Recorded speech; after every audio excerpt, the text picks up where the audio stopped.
بسم اللہ الرحمن الرحیم۔ بعض امہات المؤمنین نے اعتکاف کیا حالانکہ وہ مستحاضہ تھیں، یعنی اوپر والی روایت میں انہی کا ذکر ہے۔ ہمارے پاس صرف ایک کپڑا ہوتا تھا جسے ہم حیض کے وقت پہنتے تھے۔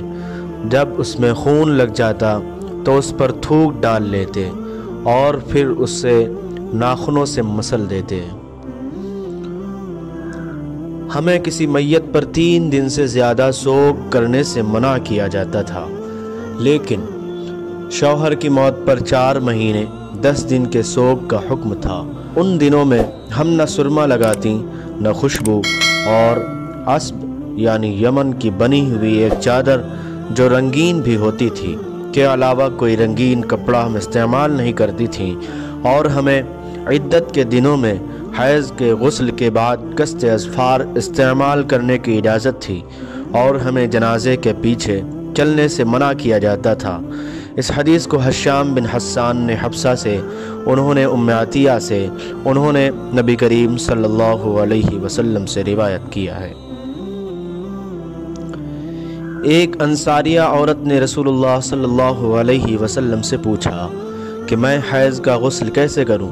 آپ نے فرمایا کہ مشک میں بسا ہوا کپڑا لے کر اس سے پاکی حاصل کر۔ اس نے پوچھا اس سے کس طرح پاکی حاصل کروں؟ آپ نے فرمایا اس سے پاکی حاصل کر۔ اس نے دوبارہ پوچھا کہ کس طرح؟ آپ نے فرمایا سبحان اللہ، پاکی حاصل کر۔ پھر میں نے اسے اپنی طرف کھینچ لیا اور کہا کہ اسے خون لگی ہوئی جگہوں پر پھیر لیا کر۔ انصاریہ عورت نے رسول اللہ صلی اللہ علیہ وسلم سے پوچھا کہ میں حیض کا غسل کیسے کروں؟ آپ نے فرمایا کہ ایک مشک میں بسا ہوا کپڑا لے اور پاکی حاصل کر۔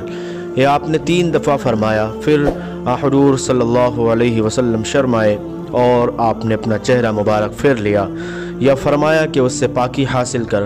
پھر میں نے انہیں پکڑ کر کھینچ لیا اور نبی کریم صلی اللہ علیہ وسلم جو بات کہنی چاہتے تھے وہ میں نے اسے سمجھائی۔ میں نے نبی کریم صلی اللہ علیہ وسلم کے ساتھ حجۃ الوداع کیا۔ میں تمتع کرنے والوں میں تھی اور ہدی یعنی قربانی کا جانور اپنے ساتھ نہیں لے گئی تھی۔ حضرت عائشہ رضی اللہ عنہا نے اپنے متعلق بتایا کہ پھر وہ حائضہ ہو گئیں اور عرفہ کی رات آ گئی اور ابھی تک وہ پاک نہیں ہوئی تھیں، اس لیے انہوں نے رسول اللہ صلی اللہ علیہ وسلم سے کہا کہ حضور آج عرفہ کی رات ہے اور میں عمرے کی نیت کر چکی تھی۔ رسول اللہ صلی اللہ علیہ وسلم نے فرمایا کہ اپنے سر کو کھول ڈال اور کنگھا کر اور عمرہ کو چھوڑ دے۔ میں نے ایسا ہی کیا۔